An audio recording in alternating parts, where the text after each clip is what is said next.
Hi, I'm Sami Jain, an active allocator. So I will share with you what I've learned from experts on the EU.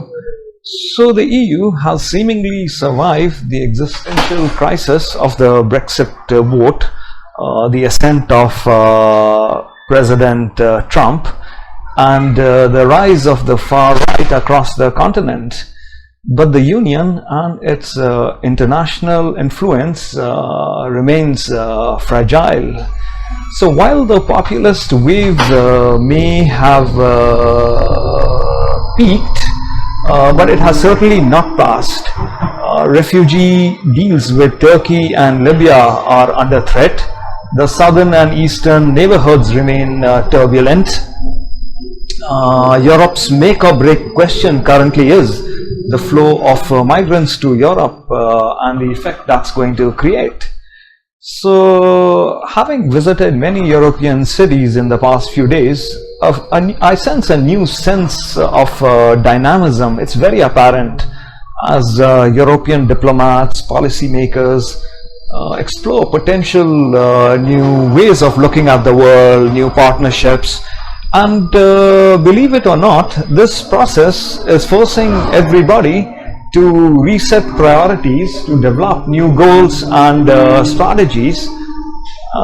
After years of crisis, political deadlock, Euro pessimism, policymakers are looking to the future again, and this is changing the course of conversations in Brussels. There is a new game in town, and even those who deeply regret Brexit admit that they find it exciting. So the need to build new coalitions runs through all post-Brexit strategic debates in Europe, and countries that have leaned heavily on the UK for years are now realizing that there will be not one single replacement for this pillar.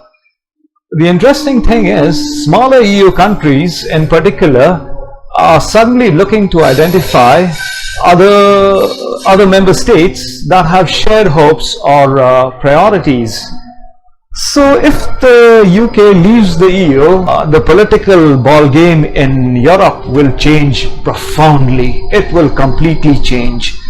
So a great deal of attention seems to have been paid, at least if you read the popular press, to the details of Brexit negotiations themselves, and how the UK's departure will affect big EU member states like France and Germany. But for me, the question is, how will Brexit impact the political weight of and the dynamic between small member states? This has garnered far less attention than it should have.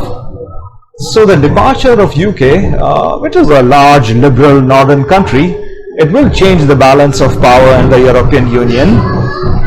Its northern allies, and I guess that includes the Nordics and the Dutch, will lose around 10-12% of their voting power in Brussels without the UK, and the southern states will gain prominence. So the remaining 27-28 EU member states are aware of this, and that this will affect the way they conduct politics in Brussels. The question, of course, is how exactly? So it seems to me, as a result of Brexit, two mutually reinforcing trends are emerging. First and foremost, there is a clear realignment going on across the continent.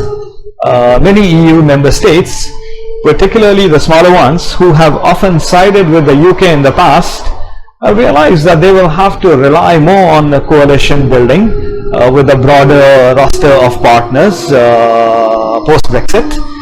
So in all capitals, diplomats and policymakers are effectively seeking new partnerships across the continent. This is not because these officials have suddenly discovered a greater infatuation with the EU. But I guess it is because they need each other more than ever before to make themselves heard in Brussels. The second trend is a lot more political, more long-term, and therefore it's a lot more difficult to detect. What's happened is Brexit has united the EU in some regards at least. On issues such as defense, where the UK was a spoiler, there's a lot more unity, or at least the balance of power is shifting that way. So this could lead to a change in political direction too. So I see a lot of new political energy that's emerging in Europe, not only in the field of defense, not only Mr. Trump's admonitions, but also on things like financial regulation and the overall budget. For the EU, Brexit of course means losing capacity because a large and influential country is leaving, but also an opportunity to reinvent themselves. So deliberations in Northern Europe are changing markedly. Gone are the days, for example, where the Netherlands or Denmark could count on almost automatic support from the UK on liberal issues that they care deeply about. Things around trade, innovation, competition in Europe's internal market. What would happen was, in the past, if The Hague or Copenhagen wanted to block or push a particular issue in Brussels, they would sound out London first. With the London's support assured, they would have almost enough votes in Brussels, and finding a few more allies to reach a necessary threshold was often very easy. This is no longer the case.